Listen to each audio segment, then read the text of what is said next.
Fala galera, bom dia, boa tarde, boa noite, boa madrugada. Meu nome é Sidney Martins, professor de língua portuguesa aqui do LAC Concursos, o maior site de videoaulas do Brasil, quiçá das Américas. É com imenso prazer que hoje a gente vai gravar tipos de sujeito. Detalhe, isso aqui não é um assunto isolado, é um assunto que serve de base, ligação para diversos outros conteúdos. Eu já ia começar aqui sem o meu microfone. Se liga só. Quando a gente pensa em concordância verbal, que é um dos assuntos mais importantes que tem na prova de língua portuguesa, a gente aprende na escola que é uma relação entre o verbo e o sujeito. E isso aí já é algo equivocado, porque na verdade é a relação entre o verbo e o núcleo do sujeito.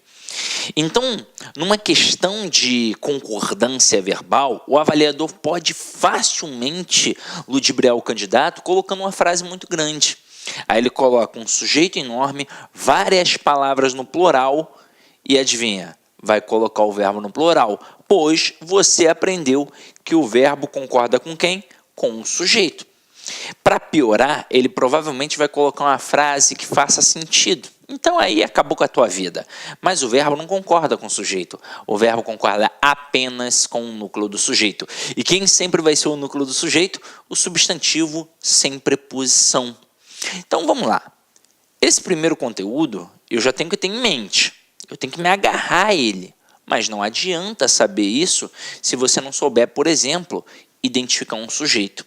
E quando a gente fala em sujeito na língua portuguesa, nós temos três tipos de sujeito. Nós temos o sujeito determinado, o indeterminado e a oração sem sujeito. Ah, mas professor, por que na escola eu estudei uma porrada de sujeito? Vamos lá. Porque eles se ramificam. Mas se você entender o conceito do determinado, do indeterminado e da oração sem sujeito, todo o resto vai ficar muito mais simples. Agora, para a gente entender isso daqui, de fato, com exatidão, a gente vai fazer um estudo dirigido. Vou colocar aqui o conteúdo e a gente vai batendo ponto a ponto para você absorver bem. Tranquilo? Então vamos lá. Tipos de sujeito. O primeiro que a gente vai estudar é o sujeito determinado. O que é um sujeito determinado? É aquele que eu posso identificar. Então ele pode aparecer explícito, eu vou visualizar, ou até mesmo implícito. Eu não visualizo, mas ainda assim eu consigo identificar. Então, dentro desta pegada, eu posso ter o sujeito simples, eu posso ter o sujeito composto e eu posso ter o sujeito desinencial. Agora, para início de conversa, esse desinencial aqui eu já preciso fazer um adendo em cima dele. Por quê? Vamos lá. Quando eu pego o sujeito simples e digo que ele possui apenas um núcleo, você entende da mesma forma que uma criança de 8 anos de idade também entende. Se eu disser que o sujeito composto possui 2 ou mais núcleos, você também vai entender da mesma forma que uma criança de 8 anos de idade também entende. Agora, se eu chegar com um sujeito desinencial para uma criança de 8 anos, imagina, eu mostro ali uma frase que não aparece um sujeito notoriamente, ela já vai estranhar. Aí você imagina eu chegando para ela e falando isso daqui, ó, que ali tem um sujeito desinencial, que ele não aparece explícito na frase, mas que é facilmente subentendido pelo contexto ou pela desinência verbal. Meu Deus do céu, essa criança vai me odiar pelo resto da vida. Foi aí, ó, que surgiu o tal do sujeito oculto. Como assim, Sidney? Como assim surgiu daí? Para a NGB, que é um documento, a nomenclatura gramatical brasileira, não existe o sujeito desinencial, oculto, elíptico, não existe. Quando a gente pensa em sujeito determinado, só tem o simples e o composto.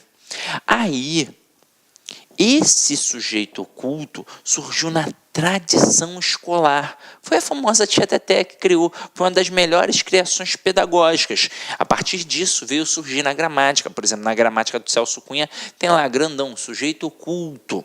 Agora, como é que ela fez isso?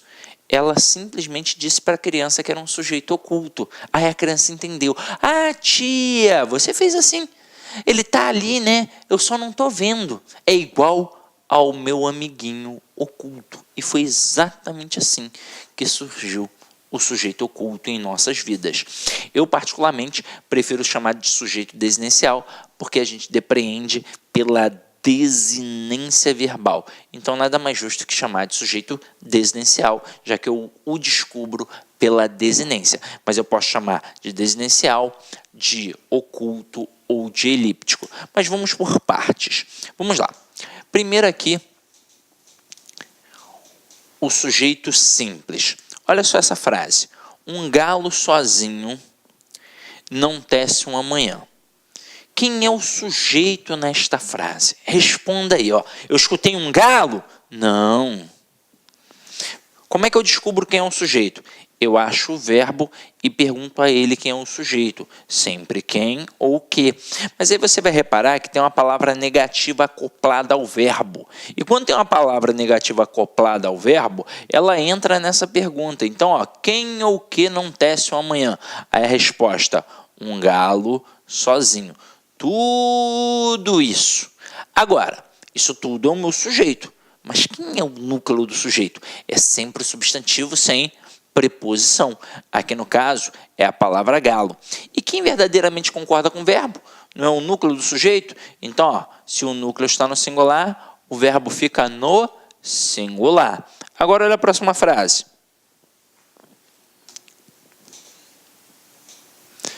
Pedro e Bino consertaram o caminhão. Como é que eu faço para achar o sujeito? Eu primeiro acho o verbo e pergunto a ele quem é o sujeito. Detalhe, o verbo aqui se apresenta no plural, mas a minha pergunta nunca vai ser no plural. A minha pergunta sempre vai ser no singular. Sempre no singular. Mas por que no singular, já que o verbo está no plural? Pode ser uma pegadinha. Eu ainda não fiz a pergunta, eu ainda não sei quem é o referente, como é que eu vou saber se o verbo tem que ficar no plural ou não? Então, só depois que eu descobrir o referente, eu vou saber. Então, ó, quem é o que consertou o caminhão? Então, vamos lá. Quem consertou o caminhão? Pedro e Bino. Tá, aqui, ó, tudo isso é o meu sujeito. Agora, quem é o núcleo do sujeito aqui, ó? Tanto Pedro quanto Bino. Como foi um pouquinho menor, ficou fácil.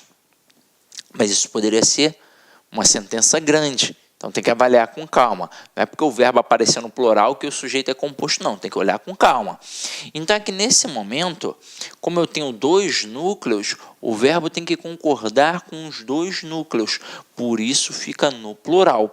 Mas se eu fizesse assim, ó. Se eu colocasse os meninos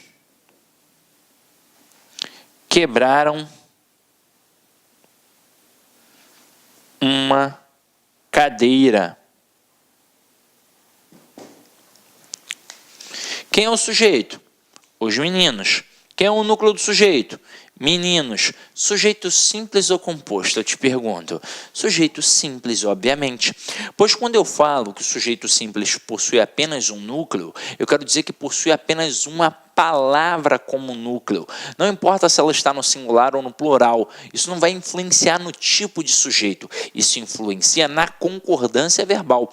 Pois se o núcleo está no singular, obrigatoriamente o verbo tem que ficar no singular. Se o núcleo estiver no plural, aí o verbo ficará no plural. Até aí tudo bem, não é? E para ser sujeito composto, obrigatoriamente tem que ter dois ou mais núcleos, duas ou mais palavras como núcleos. Até aí, tudo tranquilo. Agora, olha a próxima aqui. É nesta sala retirada e escura que vamos introduzir o leitor. Diz para mim, quem é que vai introduzir o leitor? Nós. Consegui ou não consegui identificar? Consegui. Então, sujeito determinado. Agora, na escola, nós nos habituamos a chamar isso daqui de sujeito oculto, ou até mesmo desinencial, elíptico. Mas um avaliador, maldosamente, pode formular uma questão levando em consideração apenas a NGB. E neste momento ele poderia chamar isso daqui, ó, de sujeito simples. Você identificou, não identificou? Então é determinado. E você conseguiu identificar que foi quem? O nós. Uma palavra. Então sujeito simples. Então, numa prova de concurso público, o camarada poderia pegar essa sentença e perguntar qual é o sujeito. E botar aqui, ó, letra A, simples. Letra B, composto. Letra C, indeterminado. Letra D, oração sem sujeito. Poderia fazer isso. Alguns candidatos olhariam e falariam assim, opa, questão anulada, porque ele iria procurar sujeito oculto, sujeito desnencial. Mas a questão não seria anulada, o gabarito seria letra A, seria sujeito simples. É claro que ele pode tirar esse sujeito simples aqui e colocar sujeito oculto. E dificilmente, né, um avaliador seria maluco de criar uma opção E colocar sujeito oculto, para você ficar na dúvida. Ai meu Deus, é oculto ou é simples? E aí, o que eu faço na minha vida? Seria de uma supina cretinice. Mas dificilmente o cara vai fazer isso porque ele sabe que vai arrumar sarna para se coçar. Porque, obviamente, qualquer professor de língua portuguesa tem esse pleno domínio e ele não quer que alguém entre com recurso na questão dele, e uma questão assim seria passível de milhares de recursos. Tranquilo? Belezinha? Então vamos lá, vamos para o próximo. Agora a gente vai olhar um camarada aqui interessante. Eu quero que vocês observem, primeiro, a observação em relação ao sujeito indeterminado que está aqui no nosso material. Ó, é aquele que, embora existindo, não se pode determinar nem pelo contexto, nem pela terminação do verbo. Na língua portuguesa, há 3 maneiras diferentes de indeterminar o sujeito de uma oração. Mas presta atenção nesse pedaço aqui, ó. É aquele que, embora existindo, não se pode determinar nem pelo contexto. Mas peraí, não é que não se possa apenas, não é que não se pode. Às vezes, eu também não quero. Então tem funcionalidade no nosso dia a dia, serve para evitar algumas confusões. Quer ver? Nós temos 3 situações. Essa primeira situação é muito comum no nosso dia a dia, que é com o verbo na terceira pessoa do plural sem o referente. Infelizmente, a gente não está numa turma aqui, você não está diante de mim, mas vamos criar uma situação. Vamos fazer aqui uma analogia. Imagina que eu sou professor e a nossa sala tem 100 alunos e eu chego para você, mulher, que está sentada na primeira fileira, você, Maria, e digo que a Joana falou mal de você. Seja sincera com você mesma. O que você faria? Obviamente, mulher, você tiraria a satisfação. E por que eu escolhi mulher? Vou até explicar. O homem é diferente nesse trato. Vocês, meninas, vão dizer que nós somos frouxos. Eu vou dizer que o homem é sensato. Se eu chegasse para o Pedro e falasse que o João estava falando mal dele no curso, a primeira coisa que o Pedro faria seria olhar o tamanho de João. Se João fosse magrinho, esmirradinho, baixinho, talvez, eu disse talvez, Pedro fosse tirar satisfação. Detalhe, na disciplina, na humildade, ele ia chegar e dizer assim, ô João, fiquei sabendo de um negócio chato, vinha testar a veracidade. Se o João encrespasse para cima do Pedro, talvez tivesse uma briga. Eu disse talvez, mas o João poderia sair pela tangente. Que é isso, meu nobre companheiro? Eu não falei nada. É intriga da oposição, vamos tomar uma cerveja. Ia ficar por isso mesmo. Agora, a mulher não. A mulher não dá mole, não. Se eu chegasse para Maria e dissesse que a Joana falou mal dela no curso, ela ia tirar satisfação.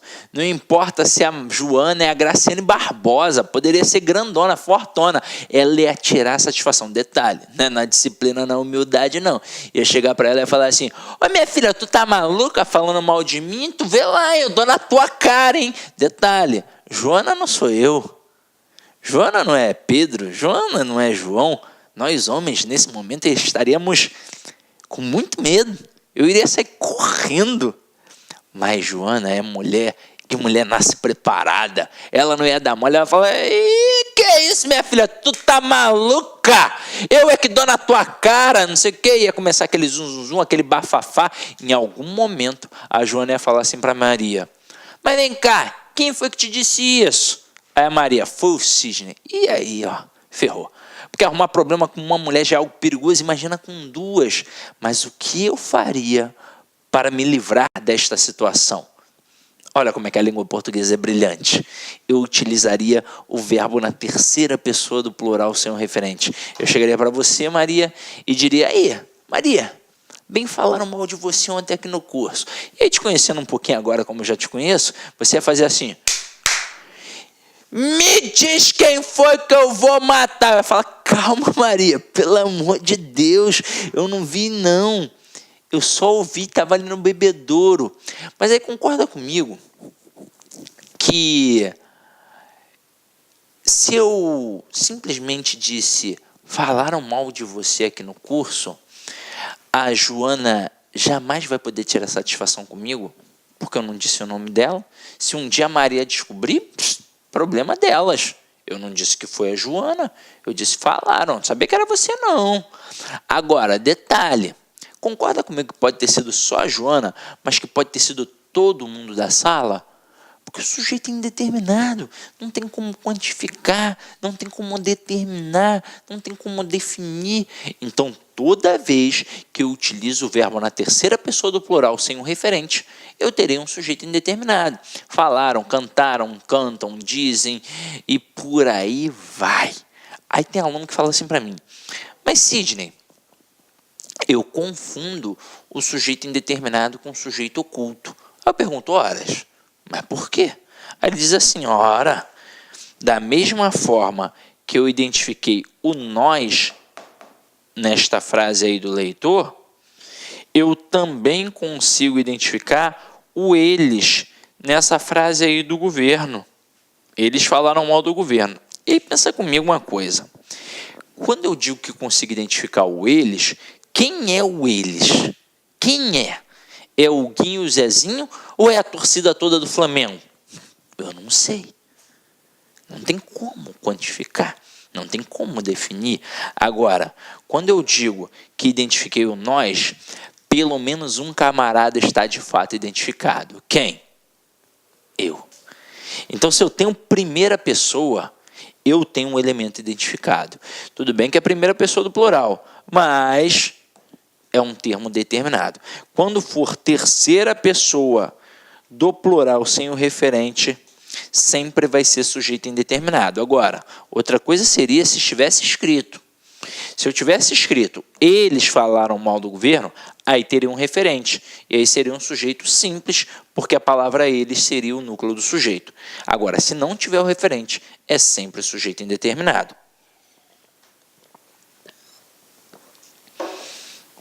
E agora, meus amores, eu espero que vocês tenham entendido absolutamente tudo que eu falei.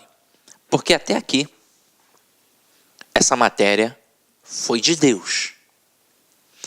A partir de agora, não será mais. Então, se você não entendeu até aqui, volta, veja de novo, porque agora você vai precisar de mais força. Vamos lá. Nós agora vamos falar do verbo na terceira pessoa do singular, acompanhado do pronome se.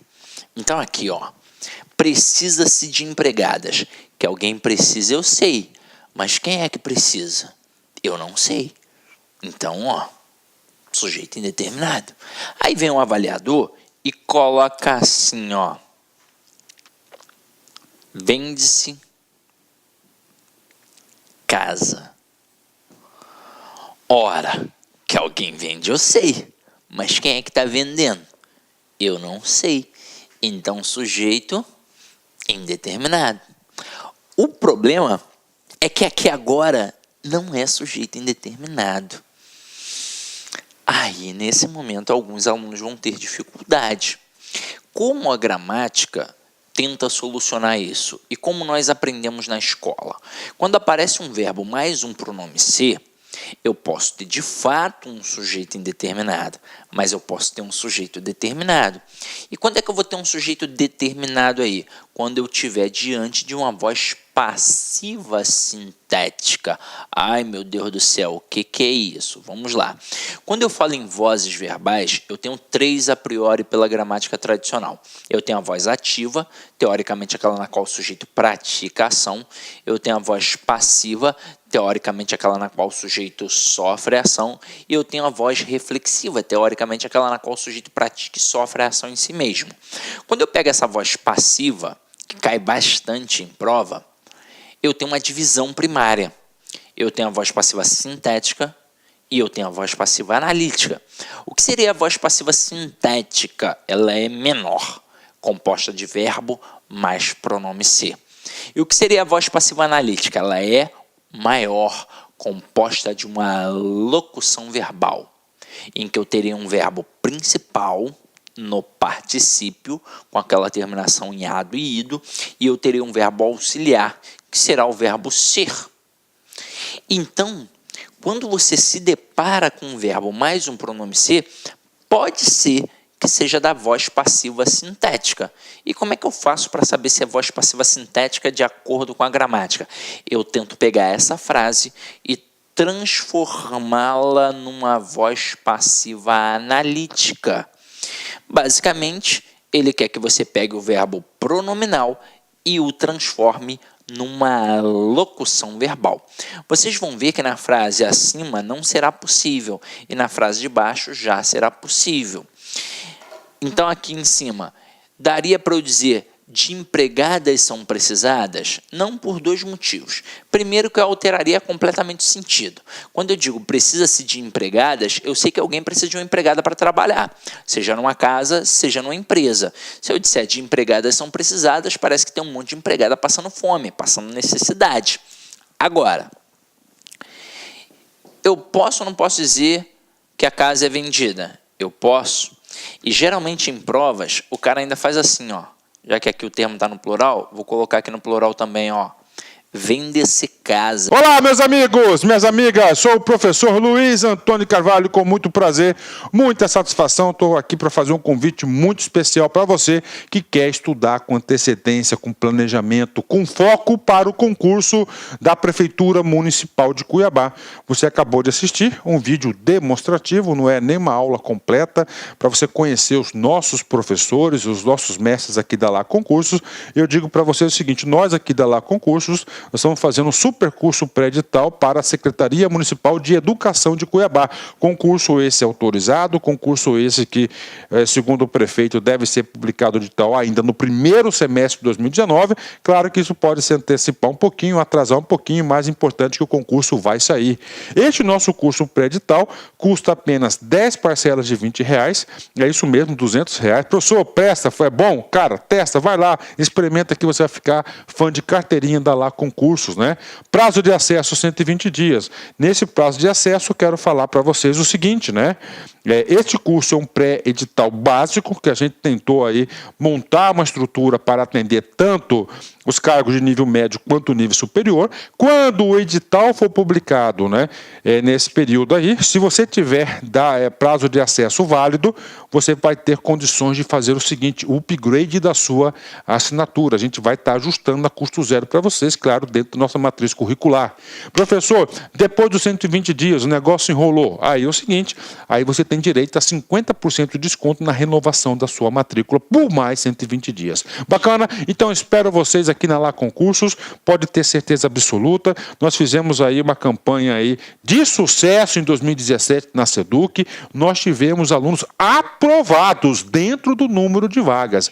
Quase 1.200 alunos aprovados no concurso da SEDUC 2017. Classificado foram milhares de alunos aí. Tudo bem, meus amigos? Um forte abraço, fique com Deus. Espero vocês aqui na Lá Concursos. Tchau, fui! Clique lá.